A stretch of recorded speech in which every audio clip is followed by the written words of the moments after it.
Malam ini kita akan belajar tentang ajar aku bersyukur kepada Tuhan. Surah 19 ayat yang ke-62. Tengah malam aku bangun untuk bersyukur kepadamu atas hukum-hukummu yang adil. Sekali lagi duduk kembali. Ya, saudara, ini musim hidup umat manusia berbeda. Maka mengapa kita ini diajar Tuhan untuk bersyukur, saudara? Apa manfaatnya bersyukur? Ya, karena itu 3 hal yang akan saya bagikan kepada kita di kesempatan ini. Yang pertama itu apa pengertian dari kita bersyukur? Ya, kata bersyukur atau berterima kasih sama sinonim, saudara. Apa pengertiannya, saudaraku? Ya, disebutkan yang saya catat di sini artinya ungkapkan rasa senang.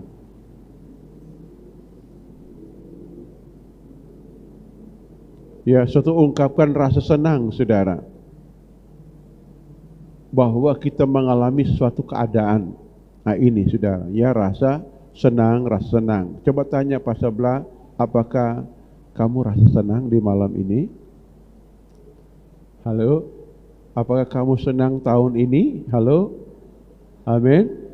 Ya, saudara. Jadi syukur tadi senang, saudara. Ya, wah, puji Tuhan. Coba, saudara, angkat muka ke langit sedikit, ke langit. Senyum. Jari begini, saudara. Oke, dua-dua begini. Oke.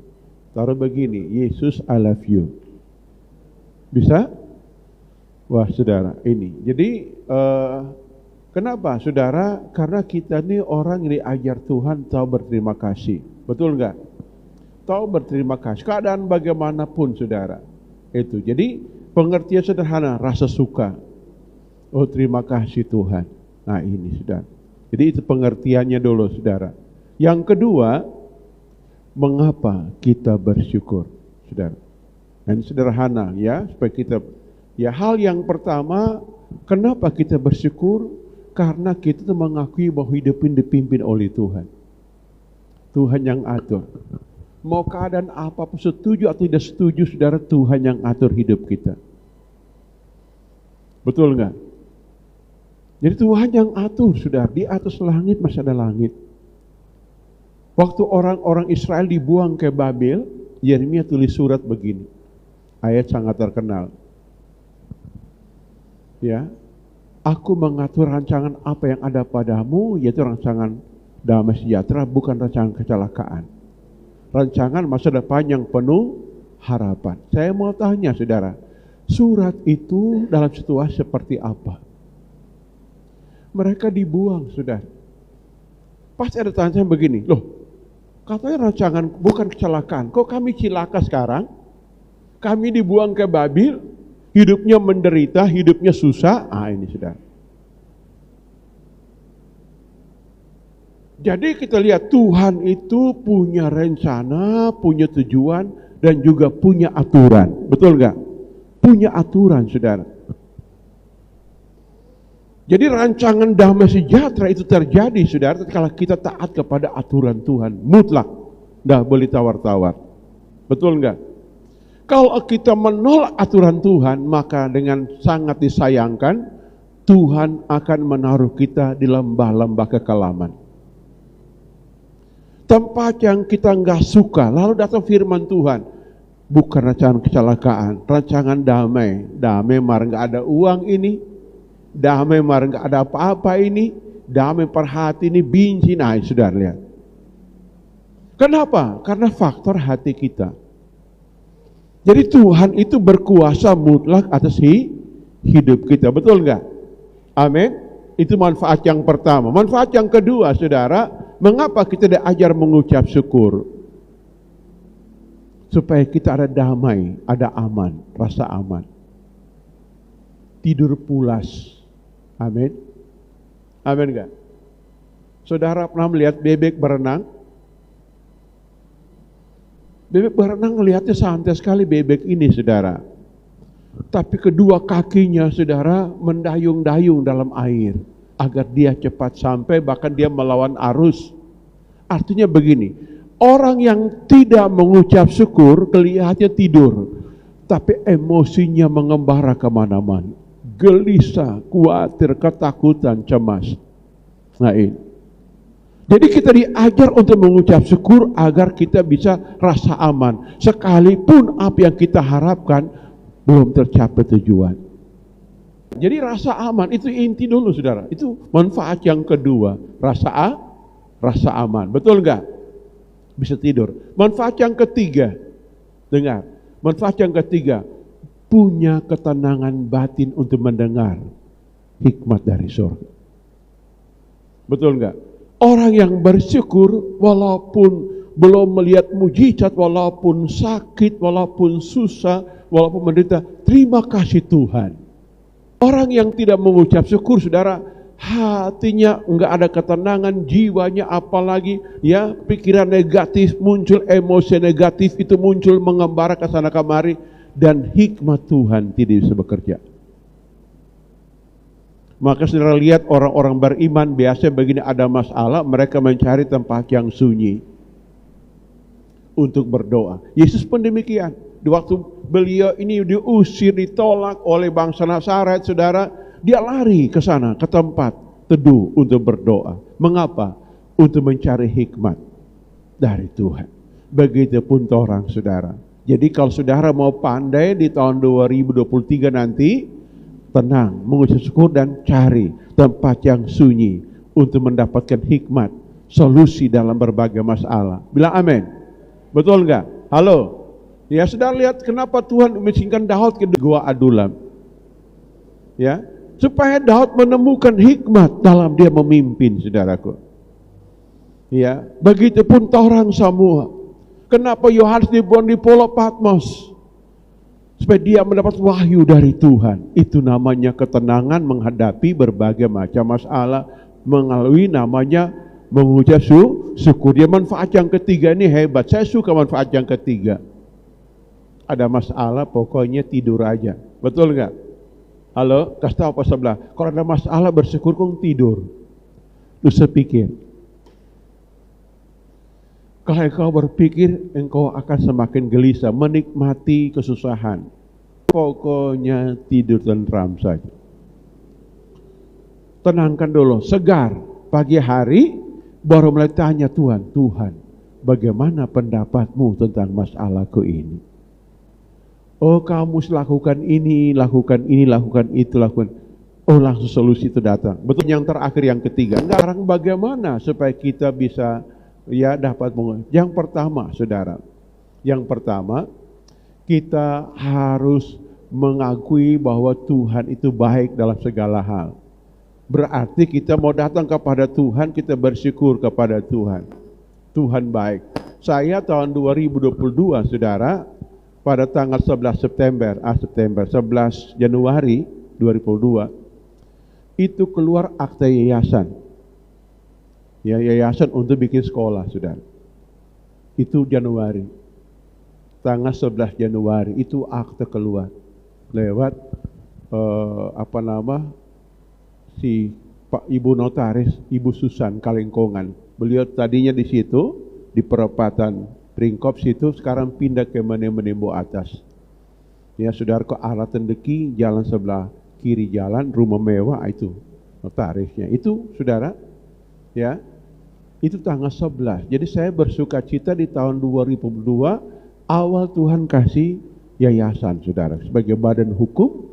Ya, yayasan ini urus cepat sekali, saudara. Enggak sampai seminggu keluar itu akta. Enggak sampai seminggu, saudara.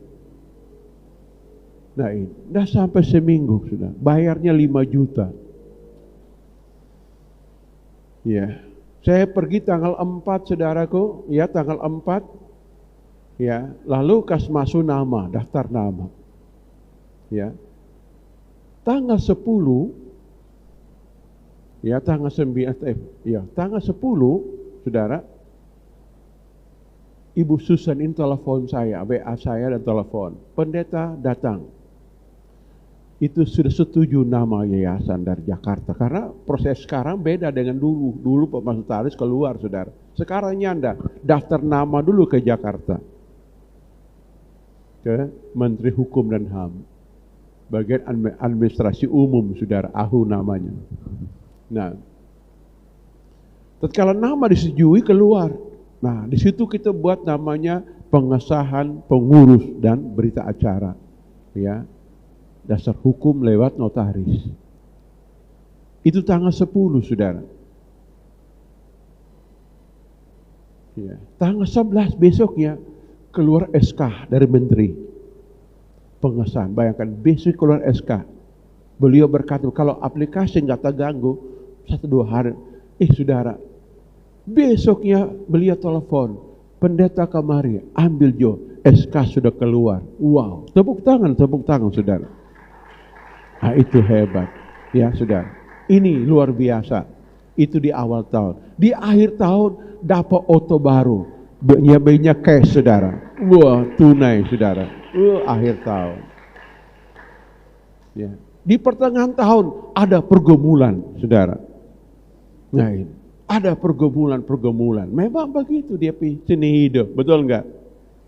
Seni hidup. Nah, inilah seperti Tuhan lakukan hal yang luar biasa. Saya berharap di tahun 2023 lebih hebat lagi. Amin. Amin enggak? Jadi bagaimana bersyukurnya, saudara? Pertama kita harus mengakui tahu diri. Siapakah aku ini, saudara? Kita perlu Tuhan. Bilang amin. Perlu Tuhan. Emosi kita tidak mengerjakan kebenaran. Kita mesti perlu Tuhan, menyembah Dia, ya, minta pertolongan dari Tuhan segala perkara. Betul enggak? Bilang amin. Yang kedua, saudara, terima janji Tuhan untuk diri kita. Masing-masing punya janji Tuhan beda-beda. Betul enggak? Orang Israel terima janji Tuhan, engkau akan pergi ke negeri yang baik, luas, limpah susu dan madu. Tapi mereka melewati padang gurun, saudara. Artinya sanggup menyelesaikan persoalan hidup.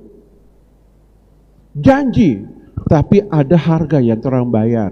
Orang yang menghargai kekudusan hukum Tuhan, itu akan dipakai Tuhan luar biasa. Memang ada anugerah Tuhan, saudara. Tapi malunya ini sampai ke ubun-ubun, saudara. Karena melanggar hukum-hukum Tuhan. Itu pun orang Israel melimpah susu dan madu, saudara. Tapi mereka melewati padang gurun. Di tengah padang gurun bikin apa, saudara? Semua dosa harus dilepaskan. Kesulitan mengerjakan kekudusan. Bila Tuhan itu menjanjikan masa depan yang penuh harapan. Amin? Amin enggak? Tetapi dengar, janji itu bersyarat, saudara. Janji itu bersyarat. Siapa yang bisa menggapai? Orang hidup kudus sudah rencana Tuhan. Itu masalah di situ. Orang nggak bisa pertahankan gengsi, hak dan dosa kita, nggak bisa. Nggak bisa. Tuhan itu mengasihi kita, yes, setuju. Tapi Tuhan itu adil, saudara. Amin. Dia punya hukum, dia punya aturan, saudara. Waktu Tuhan ngomong pada Daud begini, anak-anakmu akan jadi raja memerintah Israel tak putus-putusnya. Tetapi mereka harus pegang teguh janji Tuhan. Cinta janji Tuhan. Ikut hukum-hukum Tuhan. Kalau enggak ikut hukum Tuhan, Tuhan akan buang mereka. Buangan pertama itu anugerah, dia buang ke orang jahat. Orang jahat aniaya, di sana mereka bertobat, saudara. Tapi kalau Tuhan biarkan, sudah, tinggal hari terakhir, masuk kuburan, masuk neraka, saudara. Itu, saudara. Jadi kita lihat di sini. Jadi kita bagaimana mengucap syukur yang kedua adalah terima janji Tuhan untuk diri kita dan mulai memperbaiki hidup. Hidup itu seperti pohon. Pohon itu punya akar. Saya boleh cabut satu, Kang? Boleh ya? Nah ini nggak ada akar sih. Ini pohon punya akar.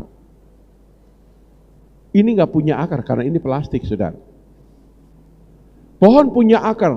Fungsi akar itu ada 3 pohon. Fungsi pertama cari makan. Fungsi kedua kasih kuat berdiri, saudara. Fungsi ketiga dia kirim makanan, saudara. 3 fungsi. Itu akar pohon. Manusia menjadi kuat. Fungsi pertama yang kita punya adalah suka belajar. Bilang suka belajar. Itu fungsi yang pertama, suka suka belajar. Itu adalah punya komitmen terhadap kebenaran. Suka kebenaran. Itu menguatkan. Alkitab berkata, biar angin besar nggak akan roboh itu pohon. Kenapa? Fungsi kedua menguatkan. Kekuatan kita adalah komitmen terhadap kebenaran. Apapun yang terjadi, kita nggak mau bikin dosa. Amin. Hebat orang punya karisma, punya karunia, punya gelar, punya pengasihan. Kalau ada dosa, itu cepat roboh dia. Tidak punya kekuatan. Nonton film Mahabharata, saudara. Di sini saya petik semua pelajaran begini. Masing-masing tokoh punya karisma yang hebat, punya ilmu hebat, saudara. Dia bisa panah, satu panah, saudara, bisa jadi 10, bisa jadi 20, bisa 100, saudara. Itu satu panah. Tetapi waktu mereka bikin dosa,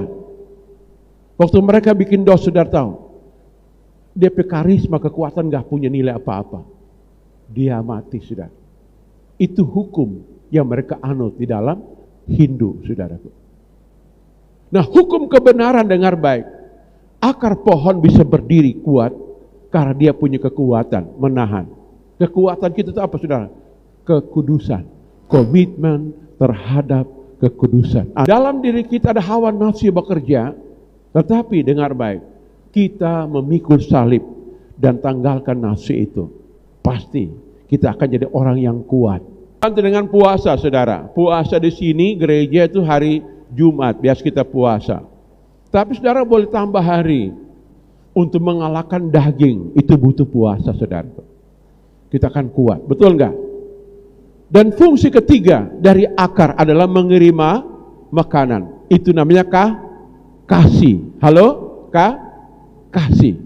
Nah, ini yang pertama adalah belajar, yang kedua punya komitmen, yang ketiga suka menolong. Itu akar, saudara. Dia akan kuat, saudara. Ini tiga ini jangan usah jelimet orang belajar, saudara. Jadi suka belajar itu bisa baca, bisa dengar, apalagi pengkhotbah kayak Dede hampir 20 ya, tiap hari khotbah. Kalau beliau berhenti belajar, hikmat itu ulang-ulang dia ini. Oke. Jadi hidup kita, saudara, nanti ini perkuat. Kita mungkin nggak punya pengetahuan yang cukup, nggak punya pengalaman. Tapi dengar, kalau mau belajar, hebat. Engkau jadi orang hebat. Saya teringat satu video Yusuf Kala ngomong begini, waktu dia bikin pembangkit listrik tenaga air di pos sana. Dia bilang begini, waktu laporan ke presiden, waktu peresmian tempat itu, PLN, saudara, tenaga listrik, tenaga air, saudara, listrik tenaga air. Dia bilang begini, yang bikin kincir ini adalah seorang hanya tamat STM dari Sukabumi, kalau nggak salah, dari Jawa Barat, Sukabumi, STM. Dia yang bikin barang ini. Saya nggak pakai tenaga ahli luar negeri, jadi dia bikin, saudara. Dengar, walaupun hanya SMA, jangan punya minder, saudara, belajar terus. Pohon, saudara, tak lihat pohon tanam itu akar menjalar kemana-mana, saudara. Dia cari apa? Dia cari makanan. Begitupun manusia. Manusia mau sukses mesti belajar. Gagal belajar, sukses belajar. Belajar seumur hidup, saudara. Amin. Kalau belajar akademik hanya batas waktu. Kuliah S1 4 tahun, S2 2 tahun, S3 2 tahun, saudara. Tapi belajar itu seumur hidup, saudara. Kita tidak akan bisa berhenti belajar. Katakan amin. Jadi ibarat ini pohon tadi. Toh? Akar pertama cari makan. Yang kedua kasih kuat. Yang ketiga kirim makanan, saudara. 3 fungsi akar pohon. Nah itu. Jadi tadi pertama belajar atau hikmat pengetahuan. Yang kedua adalah kasih kuat, punya komitmen terhadap kebenaran, saudara. Kenapa? Alkitab berkata begini. Kalau di sebuah kota ada 10 orang benar, Tuhan tidak hancurkan. Dalam rumah, Alkitab berkata, kita baca ayat ini. Korintus 7 ayat 14. Pasal 7 ayat, ya, oke. Karena suami yang tidak beriman dikudus oleh istrinya, dan istri yang tidak beriman dikudus oleh suaminya. Andai kata tidak demikian, niscaya anak-anakmu adalah anak cemar. Tapi sekarang mereka adalah anak-anakku kudus. Perhatikan, dalam keluarga satu orang kudus menguduskan semua anggota keluarga yang cemar, saudara. Halo? Saudara lihat waktu Rahab masuk iman, seluruh keluarga diselamatkan, saudara. Dalam kitab Yosua. Jadi penting sekali satu orang di dalam keluarga itu beriman. Betul enggak? Satu orang, peranannya hebat, saudara. Menguduskan semua anggota keluarga.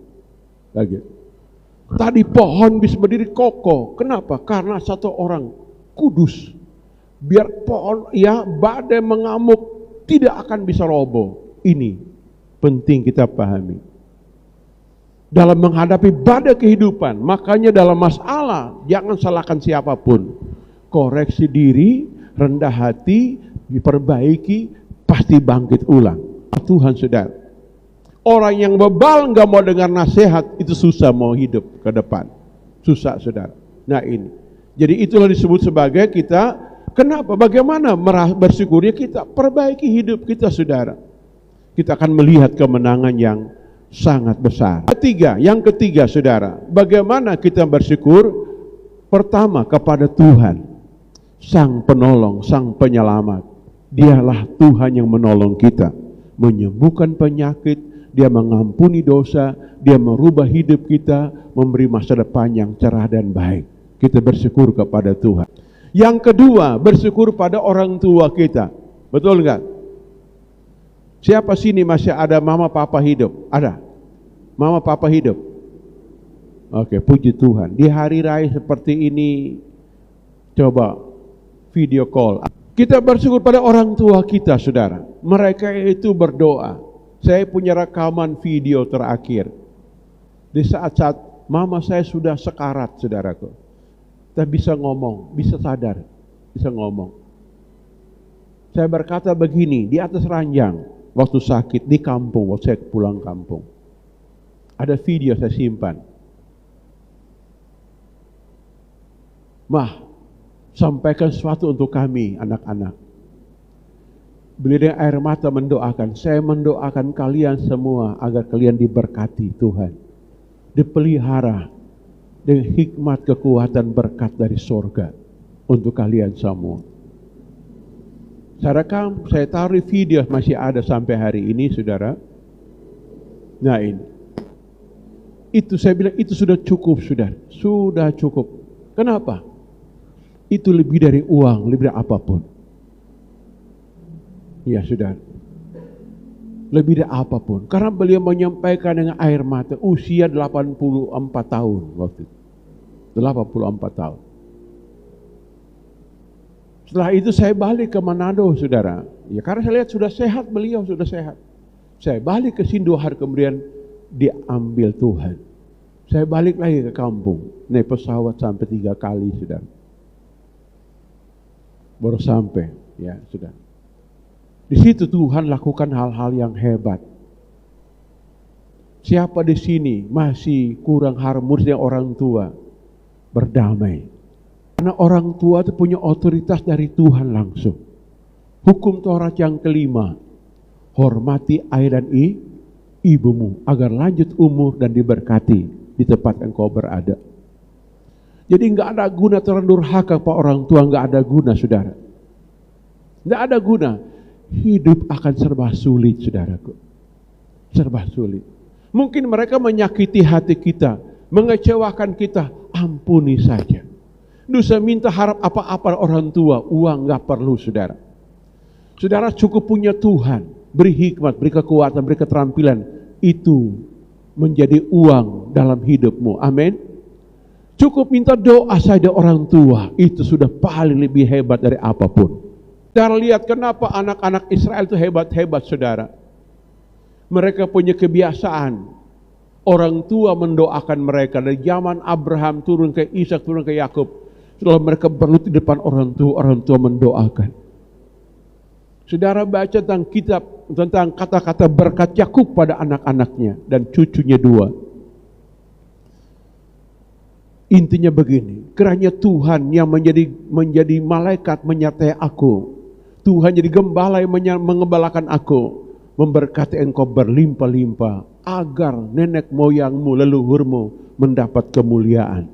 Kenapa? Saudara tahu, kita ini suku yang menganut membawa marga orang tua, betul nggak?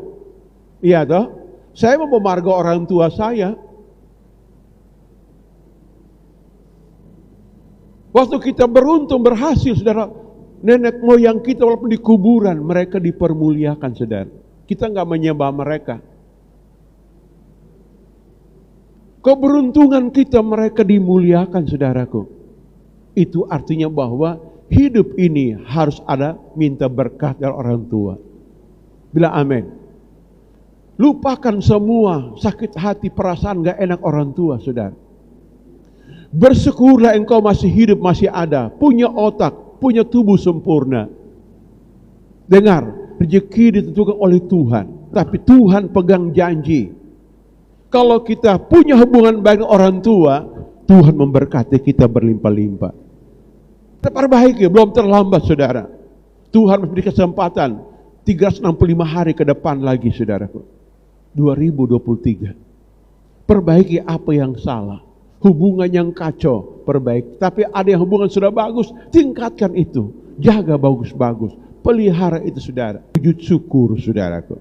Berkeluarga, bersyukurlah kepada teman hidup. Ada kurang, terima kekurangannya. Ada kelebihan, bersyukurlah untuk kelebihannya.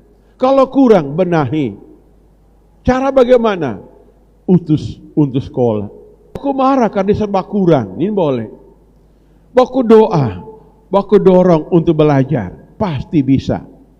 Manusia bisa hebat karena pola pikir berubah, saudara. Kapan pola pikir berubah? Waktu kita mengakui sebuah pengetahuan yang kita anut, di situ pikiran kita berubah. Taat pada sebuah pengetahuan, pasti menyertai kita. Amin.